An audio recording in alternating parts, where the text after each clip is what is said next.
No se asuste con lo que oiga a continuación. Es el eco del pasado cuando empezaron las emisiones de Radio Sefarad a finales de enero del 2004 y cuyos informativos semanales hemos reunido para revivir lo que entonces pasaba desde la perspectiva de nuestro tiempo.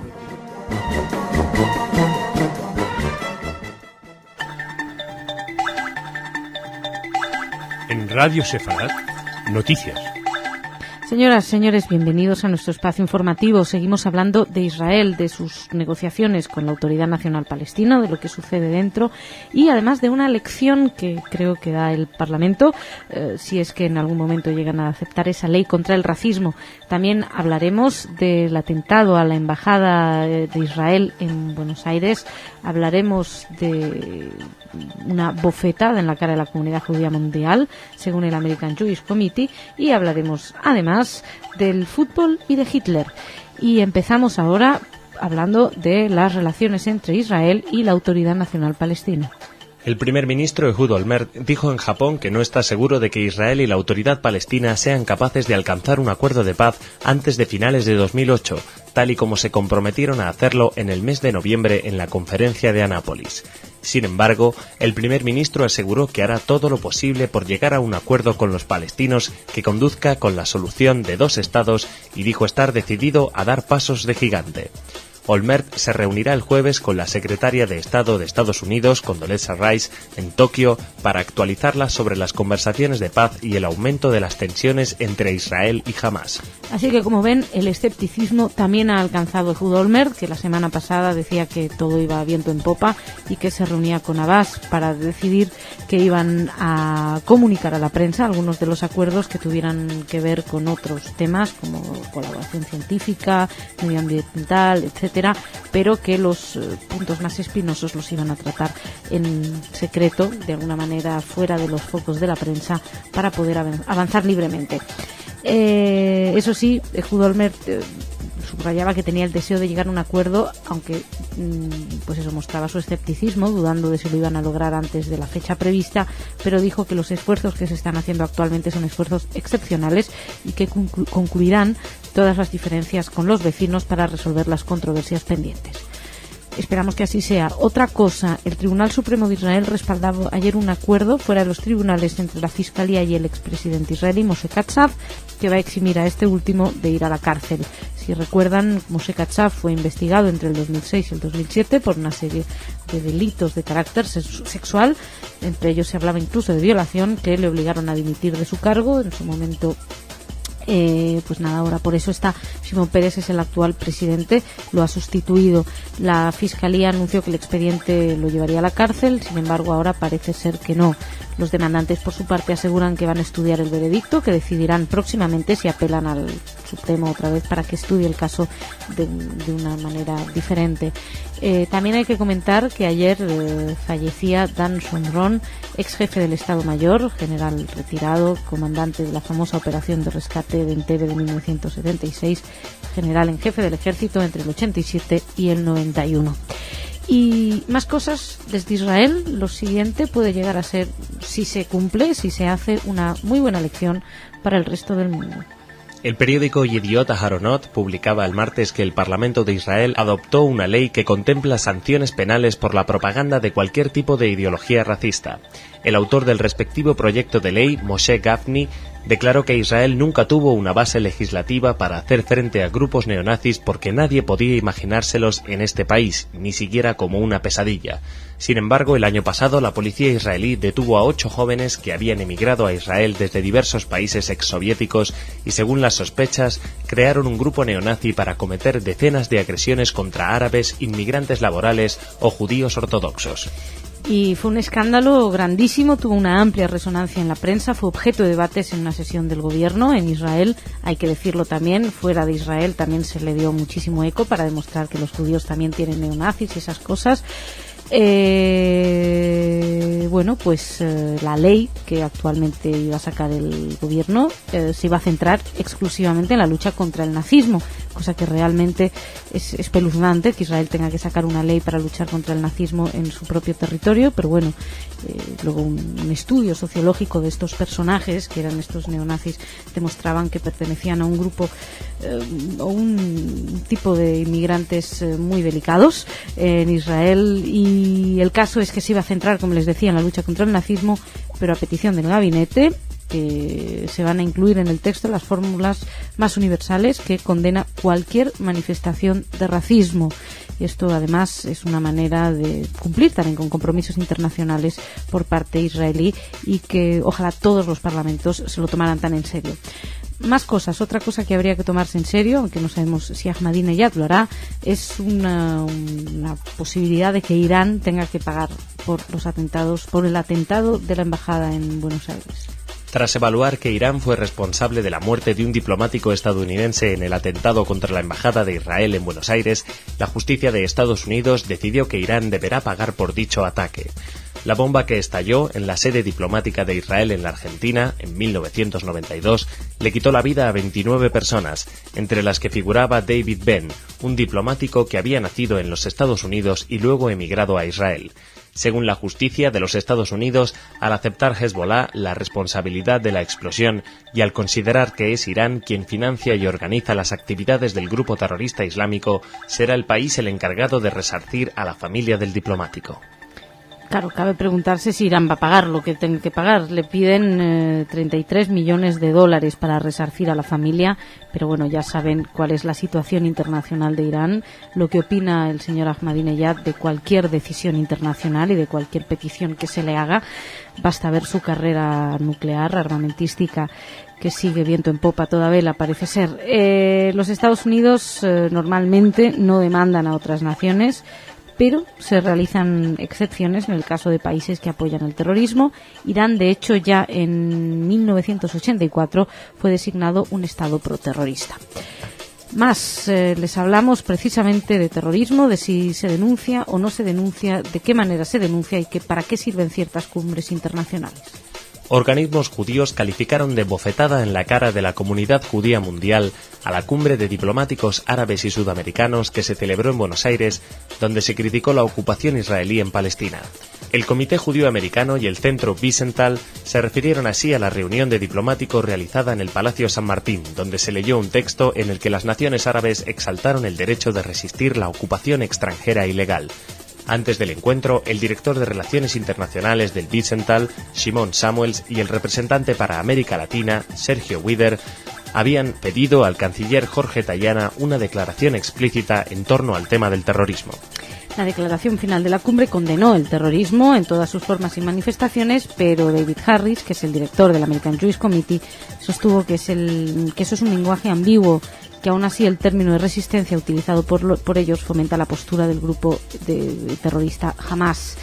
Por su parte, el Centro Wiesenthal estimó que concentrar la crítica exclusivamente en Israel es ignorar precisamente el terrorismo de Hamas. Durante el discurso de apertura de la cumbre, Tayana mencionó por su parte la necesidad de que se den pasos significativos hacia la solución del conflicto israelo-palestino. Dijo que no ignorar la enorme complejidad de los problemas a resolver y la necesidad de que Israel y Palestina reencuentren un cauce común en el marco de los principios reconocidos a nivel del Consejo de Seguridad, de la Asamblea General de Naciones Unidas y de otros documentos como el Acuerdo Marco, la Iniciativa de Paz Árabe, así lo dijo Tayana. Argentina, en este mismo marco, anunció la semana pasada la apertura de una oficina diplomática en Palestina, en Ramallah, y a su vez la Liga Árabe montará una embajada en Buenos Aires, que hasta el momento no tenían un embajador en Brasil, que era el que tenía que ir a Argentina. Fue un anuncio realizado el miércoles por la presidenta Cristina Kirchner, cuya gestión busca un punto de equilibrio entre las muy buenas relaciones que tiene con Israel y el diálogo con las naciones árabes. De todos modos, mañana probablemente podamos hablar desde Miami con el American Jewish Committee, que sin duda alguna nos ampliarán un poquito más esta noticia y nos dará más detalles acerca de qué fue esta cumbre, quiénes se reunieron ahí, por qué esta declaración y en qué medida es preocupante que no hayan condenado abiertamente el terrorismo y que sí hayan hecho condenas a Israel. Bueno, más cosas. Hitler en el fútbol. Según publicó el martes la prensa local, el centrocampista alemán de los Central Coast Mariners, André Gamprecht, que apareció en la fiesta de final de temporada de su club vestido de Adolf Hitler, será objeto de una investigación de la Federación Australiana de Fútbol. Los periódicos publicaron imágenes de Gambrecht vestido con un uniforme militar y llevando un bigote similar al de Hitler, en una fiesta tras la derrota de su equipo el sábado ante los Newcastle Jets, lo que provocó protestas de la comunidad judía. El presidente de la Federación Australiana de Fútbol, Ben Buckley, anunció que pediría a Gambrecht explicaciones sobre este asunto. La verdad, este Gambrecht hay que tener muy pocas luces para disfrazar así, para parecer así.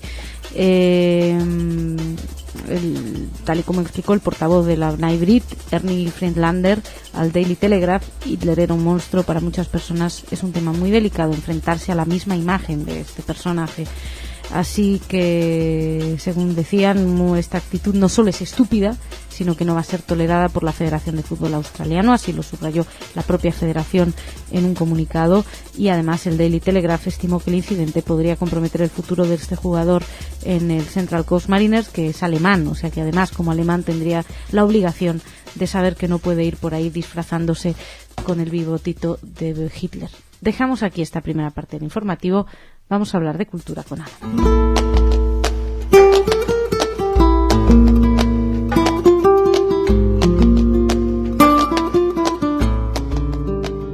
Ana, ¿qué tal? Hola Masha, ¿cómo estás? Bien, tú, cuéntame, ¿qué me traes? Te cuento. Primero, el Teatro Real presenta en el auditorio de la Universidad Carlos III de Madrid la ópera infantil Brundibar del compositor judío checo Hans Krasa. El director que lo hace aquí, el director escénico, es Eduardo Basso.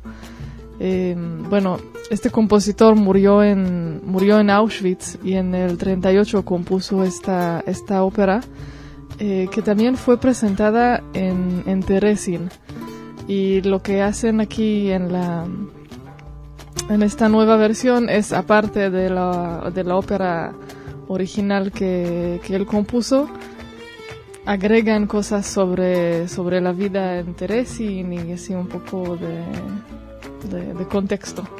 Entonces esta obra la pueden ver el 28 y 29 de este mes, o sea mañana y pasado, a las 10:30 y a las 2, y el 1 de marzo a las 6 de la tarde. Yo te confieso que vi la noticia antes y me llamó mucho la atención una cosa que dicen: un alegato contra el miedo y los abusos en la calle y el móvil. Sí, yo la verdad es que no entendí eso y no sé te iba a qué preguntar se si tú refieren. veo que tú tampoco entonces lo tienes muy claro. No, la verdad es que esta parte simplemente no sé a qué se refieren. Hay que plantearse quién titula las noticias, sí, ¿no? ¿quién? Si alguien leyó Bueno, es porque eso se supone que eso lo están citando al director escénico que hizo eso. Entonces, pero ¿por qué dijo eso? Ya no llegué a entender. Bueno, pues nada, perdón, pensé que lo habrías comprendido y me lo ibas a explicar. En fin, Brundibar, más cositas. Otra cosa, el Museo del Holocausto de Washington acaba de lograr hacer una maravilla de obra científica y recuperar un diario que fue escrito en el gueto de Varsovia y que se quemó y que fue guardado, fue de una persona que se llama Débora y lo encontró una amiga que sobrevivió al Holocausto. Y lo guardó durante 50 años sin decir nada, y apenas hace unos años, cuando estaba a punto de morir, dio el diario quemado a sus hijos y les dijo que lo llevaran al museo. Y estaba totalmente quemado, pero después de creo que 4 o 5 años que tardaron, lograron poder hacer legible este diario. Sí, que cuenta... Esta mujer cuenta pues su vida en los más o menos 43-44.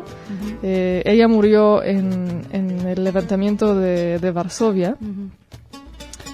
Y unas cosas increíbles sobre la muerte de su mamá y así impactantes. Pero... Sí, imagino que nada grato, desde luego, pero un importante testimonio, ¿no? Del pasado. Sí, totalmente. Que siguen apareciendo, es increíble. Sí. Increíble, ¿no? La historia no la calla nadie. Y para terminar les voy a contar sobre 2 eventos que ya pasaron, pero creo que merecen una mención. El primero en Los Ángeles fue el martes. Se hizo un concierto de solidaridad para recaudar fondos para Sderot, Entonces participaron Paula Abdul y Sylvester Stallone, por decir dos nombres. Y bueno, vinieron algunos jóvenes de Sderot que también participaron y algunos cantantes israelíes. Ese es un evento. Y el otro evento que sucedió en Corea del Norte. Bueno, ahora Corea del Norte y Estados Unidos están así empezando a tener una relación, exacto. Están empezando a salir. Exacto. E igual el martes, un concierto histórico que fue la Filarmónica de Nueva York dio un concierto especial por primera vez en la capital de Corea del Norte, que se llama Pyongyang, me parece que así se lee. Sí. Y bueno, ¿y qué crees que escogieron de música para este concierto histórico? Dímelo tú. An American in Paris, de George Gershwin. Bueno, Gershwin tendiendo puentes entre americanos y coreanos. Estamos muy orgullosos de él. Sí, señor. Como si hubiéramos sido nosotros los compositores. Muchas gracias, Ana. Gracias a ti. Mañana más cosas de estas. Muchas gracias a ustedes también por su atención. Mañana más.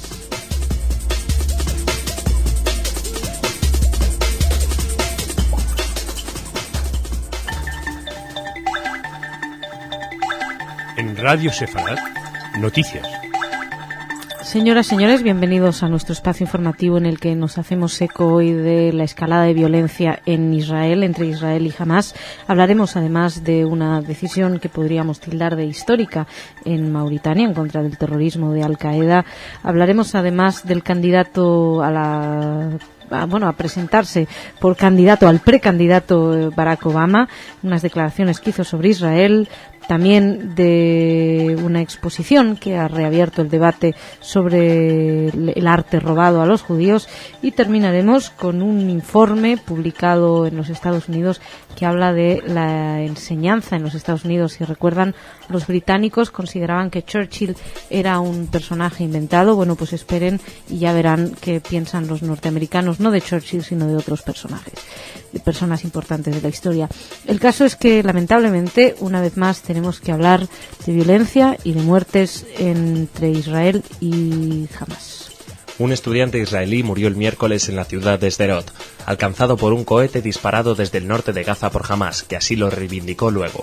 Según Tzahal, al cierre de esta edición, más de 30 cohetes habían sido disparados sobre el sur de Israel, en particular Sderot, blanco regular de estos disparos, y sobre la ciudad de Ashkelon, en el litoral mediterráneo.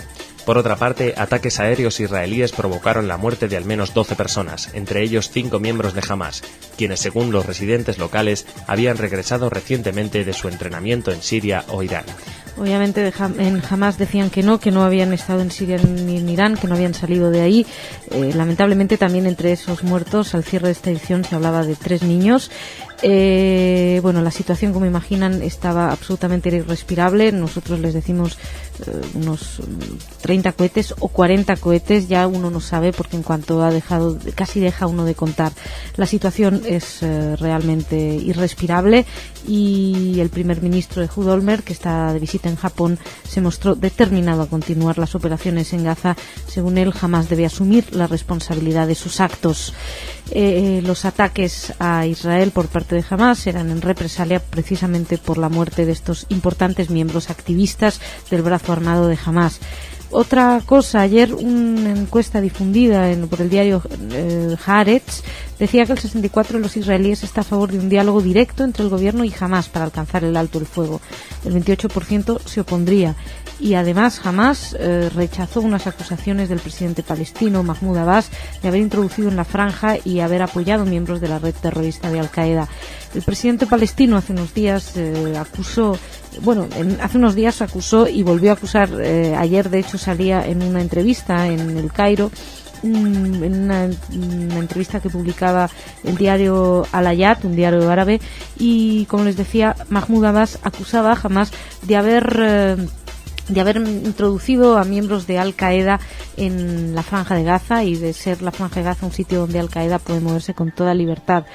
dijo que Hamas y Al-Qaeda son aliados y el grupo terrorista Hamas lo niega totalmente. Evidentemente no le interesa internacionalmente que se lo relacione con Al-Qaeda, ya que todavía hay algunos países que uno se pregunta por qué, viendo lo que está haciendo Hamas, siguen hablando de ellos como de grupo resistente, etcétera, y se olvidan de lo del grupo terrorista.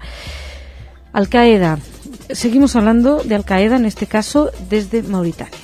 Según fuentes oficiales, un tribunal mauritano sentenció a 5 años de prisión a un islamista vinculado con Al-Qaeda en el Magreb Islámico, en lo que supone la primera condena expresa dictada en este país por actividades terroristas. El Tribunal Criminal de Nouakchott condenó ayer a 5 años de prisión firme al mauritano Haroum Ould Habib, acusado de amenazar el orden público y de suministrar material a Al-Qaeda, como ordenadores, teléfonos móviles y munición.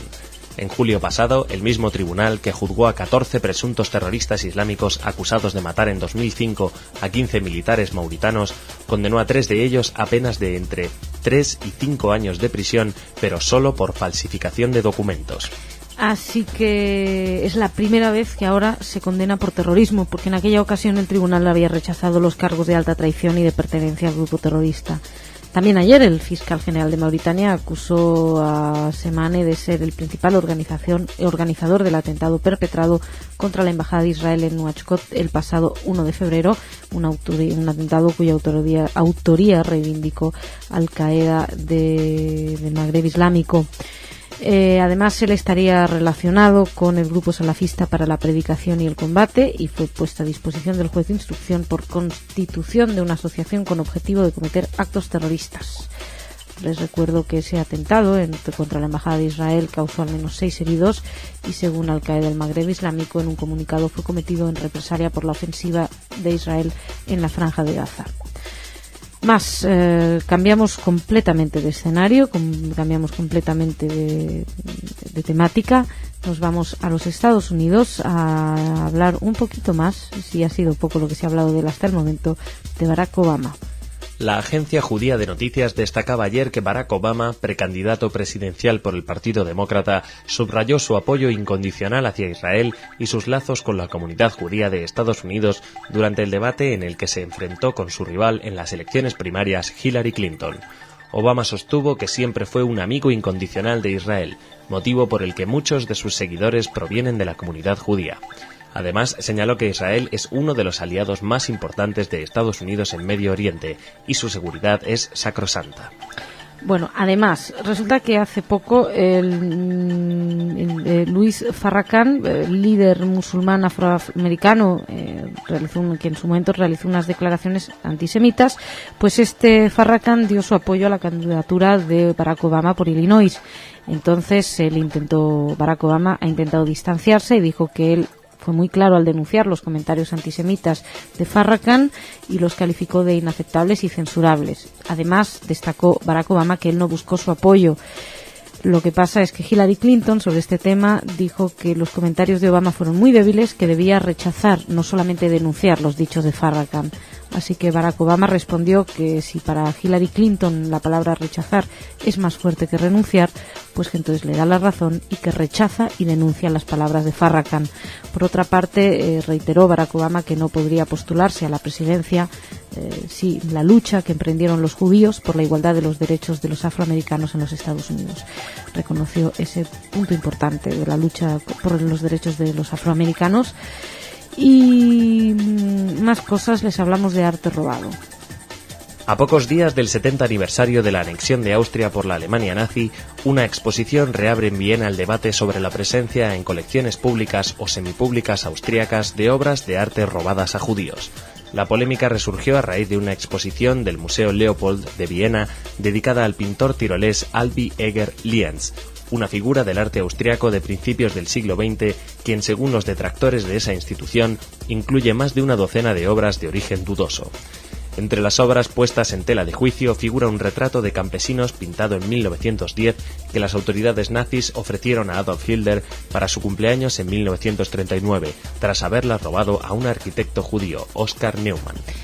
El Partido Verde, que está en la oposición, calificó la exposición de la mayor presentación de las últimas del arte robado en Austria. Reclamó además la restitución de las obras a los herederos de sus legítimos dueños. El presidente de la comunidad israelita de Austria, Arel Musikant, exigió el lunes por televisión incluso el cierre del Museo Leopold hasta que éste aplique la legislación sobre la devolución de los bienes judíos. Es una ley que fue adoptada en 1998 después de que la justicia norteamericana incautara durante una exposición en Nueva York cuadros de Schiele reivindicados por familias judías a quienes le habían sido robados y que también, curiosamente, procedían de la colección Leopold. De hecho, gracias a esta ley, miles de obras han podido ser devueltas en los últimos años a sus verdaderos dueños, entre ellos pues algunos cuadros famosos de Gustav Klimt, que en su momento fueron vendidos, y bueno, el Museo Leopold, que es uno de los más visitados en Viena, tiene una pinacoteca de 5.000 cuadros, que también incluye obras de Klimt y la mayor colección mundial de Schiele. Pues, como les decía, este Museo Leopold no ha aplicado la ley y hay que ver, esta pinacoteca, este museo, fue creado y dirigido por el coleccionista Rudolf Leopold y es una institución que goza del estatuto de fundación privada, pero su fondo ha sido de facto vendido al Estado en el 94 a cambio de la construcción y la financiación del museo. Musikant exigió que la legislación sea inmediatamente modificada para que se aplique también a esa fundación, y es una opinión compartida por el presidente de la máxima jurisdicción administrativa austríaca también y por una gran parte de la población, evidentemente. Más cosas. Por cierto, que Leopold, que tiene 82 años, que se considera a sí mismo el mayor coleccionista austríaco del siglo XX, desmintió haber comprado de forma deliberada bienes judíos robados. En fin, para que darle más vueltas a esto, todos sabemos lo que hay de fondo. Más, les decía, recuerdan, hace poco les traíamos una encuesta, es para terminar un poco con una sonrisa, que hoy ha sido un día bastante difícil. Ayer fue un día difícil, quiero decir. Recuerdan una encuesta que les traíamos de Gran Bretaña, donde decían que si Churchill no existía, no había existido, que el que sí había existido era Sherlock Holmes. Pues no solamente los británicos tienen problemas con su educación. En Estados Unidos hay algunos personajes importantes que no saben quiénes son. Un informe publicado el martes muestra la ignorancia de los estadounidenses de 17 años de edad, en lo que se refiere a historia, literatura y cultura en general. Los 1.200 jóvenes encuestados por el Instituto Americano de Empresa, un centro de investigación conservador, debían responder a 33 preguntas de cultura general. Cerca de un cuarto de estos jóvenes no supo contestar quién fue Adolf Hitler, mientras que un 10% de ellos lo identificó como un fabricante de armas. Es importante esto, ¿eh? Una cuarta parte no sabe quién es Adolf Hitler. Más, tampoco sabían contra quién combatió Estados Unidos en la Segunda Guerra Mundial. El 20% no lo sabía. Lo que sí saben, lo único que saben, lo que tenían bien claro es Pearl Harbor. Sabían lo que había sucedido, pero evidentemente no tenían muy claro contra quién o quién les había atacado. Tal vez la película Pearl Harbor, que es uno de estos grandes éxitos, algo influyó. Y sí saben quién dijo el discurso I Have a Dream. Bueno, estos dos fueron tanto lo de Pearl Harbor como el discurso de I Have a Dream de Martin Luther King, pues fue reconocido por el 90% de los encuestados. Sin embargo, pues como les decíamos, no saben quién es Hitler, no saben contra quién lucharon en la Segunda Guerra Mundial, y también bastante destacable, por ejemplo, Cristóbal Colón habría descubierto América después de 1750. Esto para el 26%, y para un 2%, solo un 2%, lo descubrió cruzó el Atlántico después de 1950. Tampoco saben la Guerra de Secesión en qué años fue. Han oído hablar ligeramente de Hope o de Edipo, pero no tienen muy claro quiénes son. En fin, básicamente nos llamaba la atención que los Estados Unidos, sus alumnos en los Estados Unidos que dieron la sangre por ello, no sepan quién es Hitler. Dejamos aquí esta primera parte del informativo y vamos a hablar de cultura con Ana.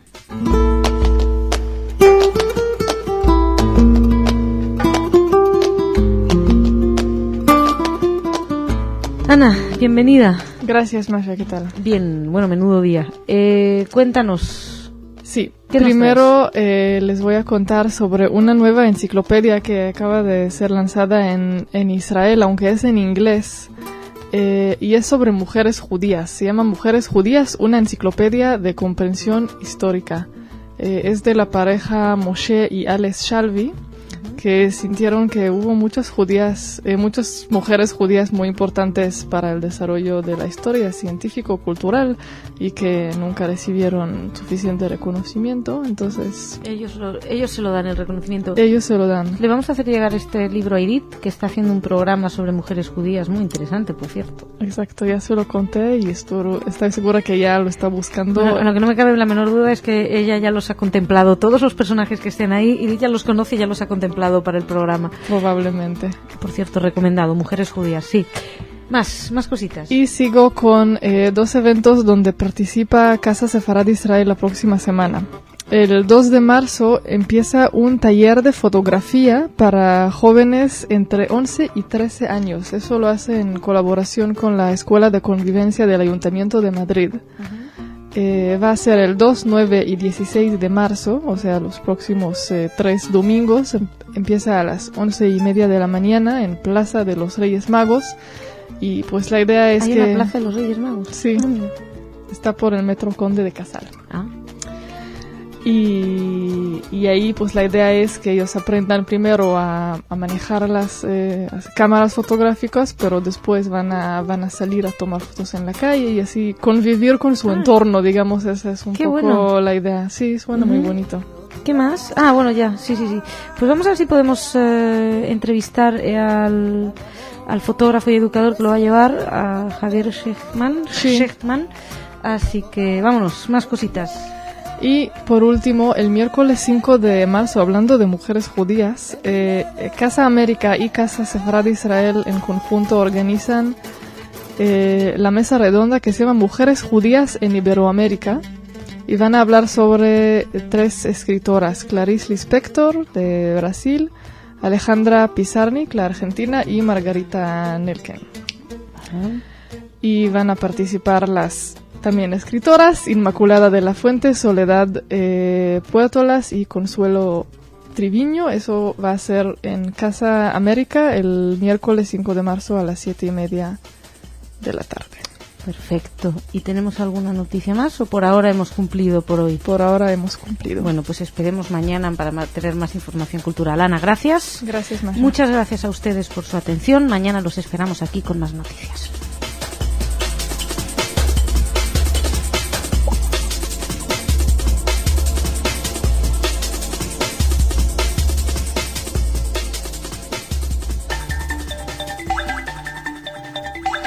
En Radio Sefarad, noticias. Señoras, señores, bienvenidos a nuestro espacio informativo en el que hablaremos hoy de Darfur, después de mucho tiempo. Hablaremos también de yihadismo, de terrorismo yihadista en España. Seguiremos con la polémica decisión de Sarkozy, que Sarkozy ya ha vuelto para atrás, y también nos acercaremos a ese jugador de fútbol que se vistió de Hitler y además de la lista negra de Hitler.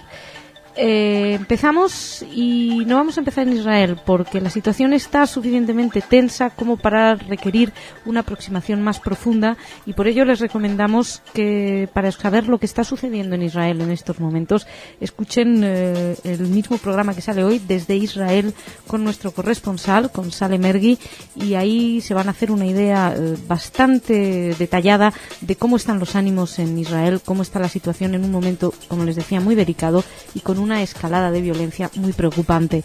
Nosotros en este espacio informativo no vamos a acercarnos a esa realidad. Insisto, para escucharla, y además es muy recomendable, vayan al Desde Israel con Salemer.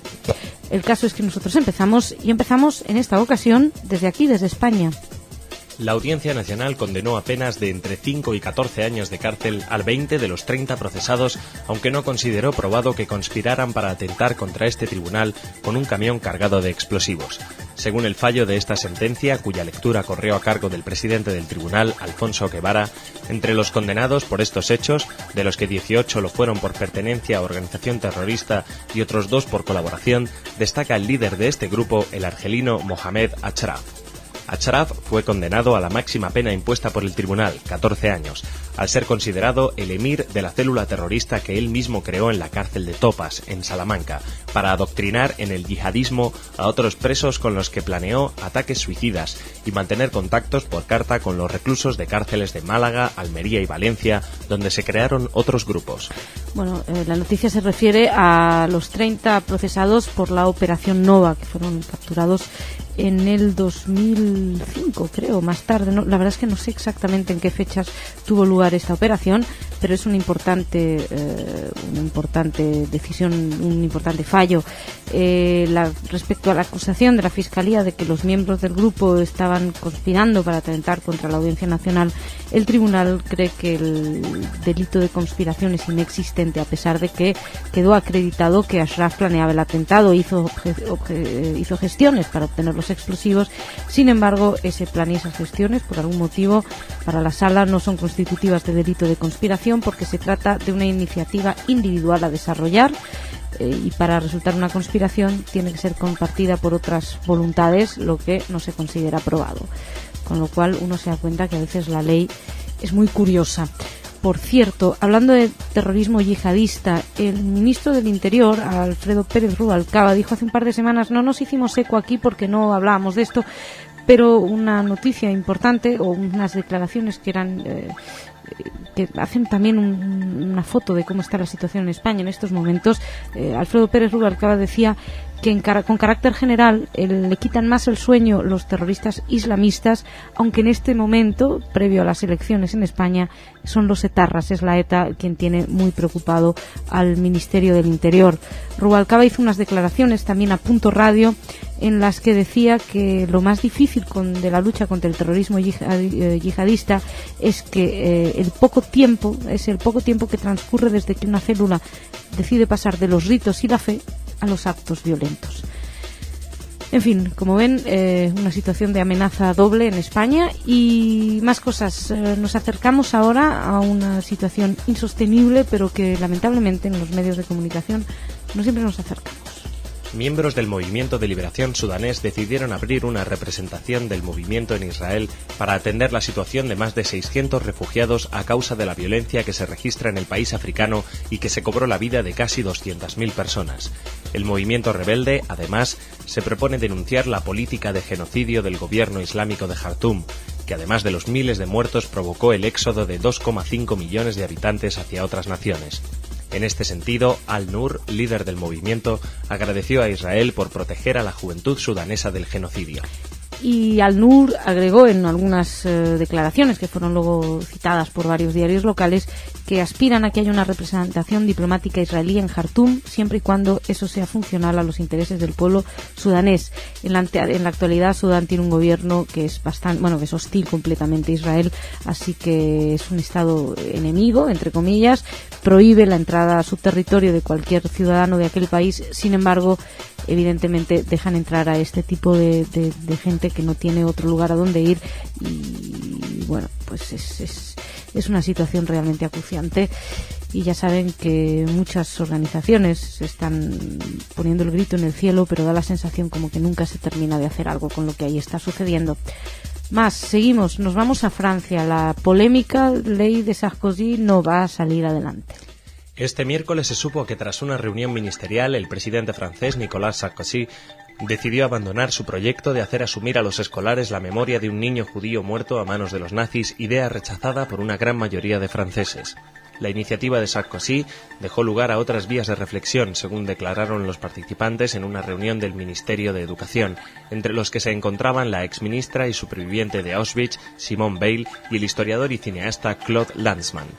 El 13 de febrero, durante una cena con representantes de la comunidad judía de Francia, Sarkozy lanzó la idea de que a partir del comienzo del año lectivo 2008, cada niño del último curso de primaria, de unos 10 años de edad, asumiera la memoria de un niño muerto por los nazis. Y la polémica fue inmediata, revuelo absoluto, se provocó críticas en la oposición, sindicatos del magisterio, psiquiatras, exdeportados también, asociaciones de deportados, entre ellos pues Simone Veil, que por cierto también fue presidenta del Parlamento Europeo, y muchos sondeos mostraron que una aplastante mayoría de franceses era hostil al proyecto.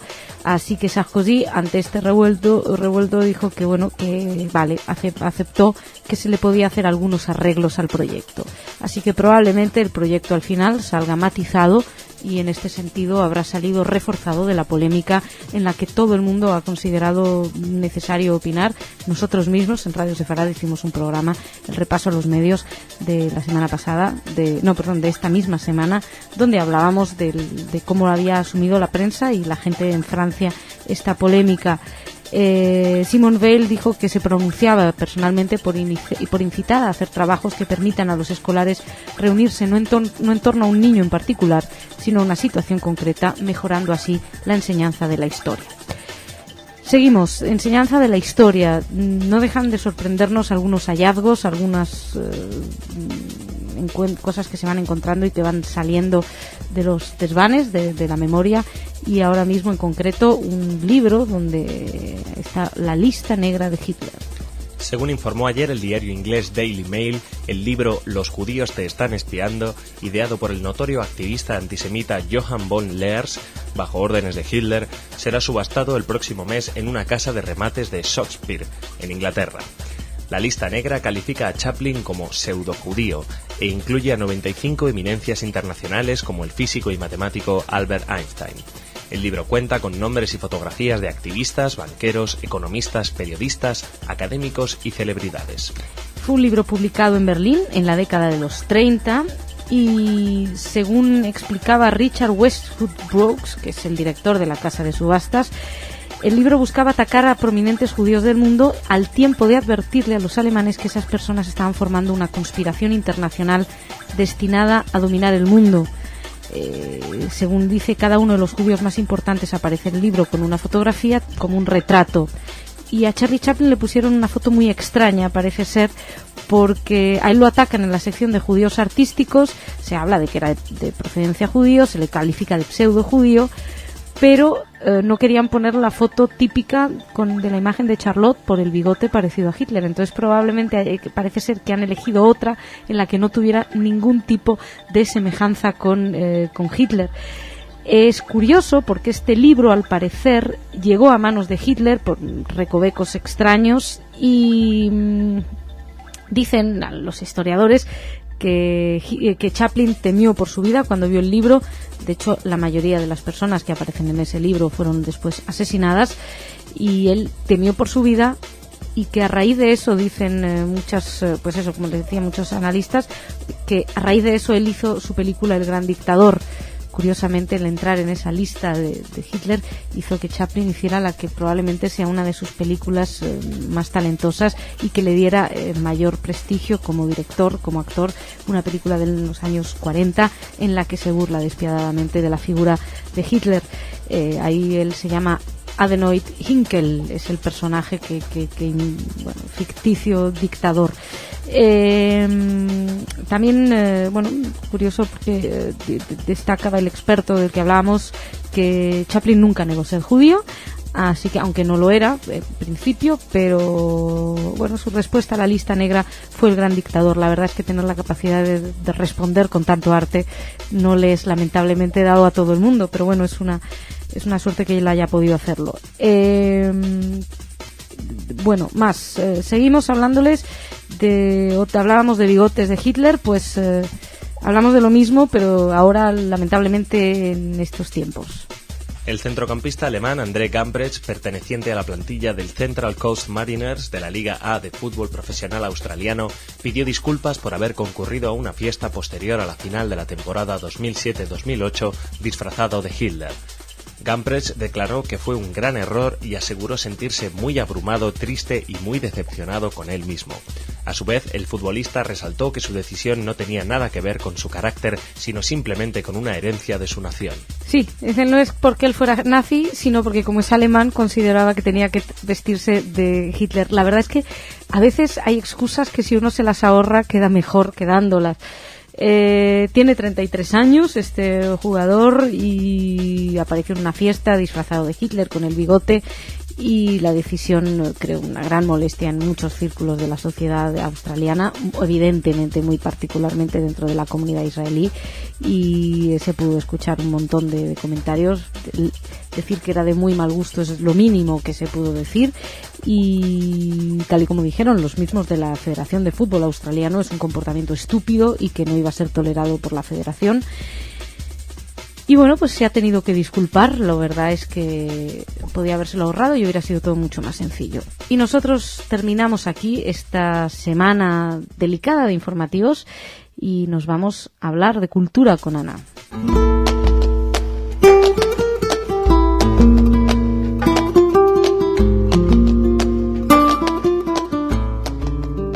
Ana, ¿cómo estás? Bien, Masha, ¿y tú? Bien, aquí esperándote, ansiosa para saber qué noticias culturales nos traes. Pues tengo primero un evento que sucede hoy. Espero que la gente lo escuche a tiempo.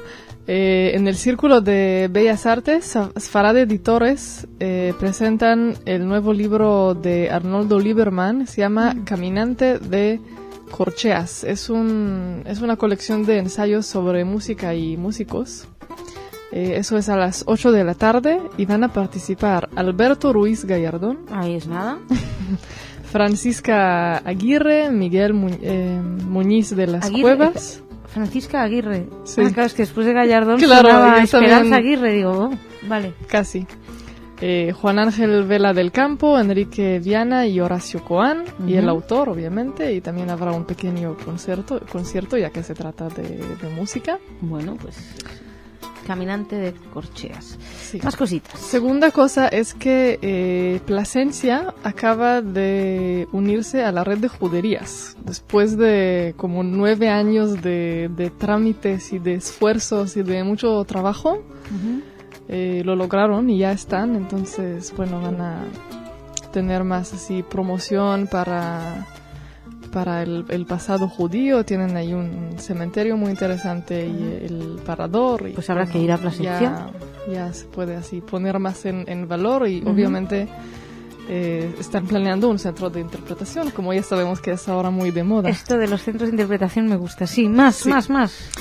Y otra cosa, no sé si se acuerdan, pero hace unos años hubo un poco de escándalo entre Yad Vashem y Ucrania, porque el escritor Bruno Schulz, que también era pintor, era polaco. Bueno, es de la ciudad de Drohobych, que era Polonia y ahora es Ucrania, y ahí hizo unos murales. Él murió en el 42 en el gueto.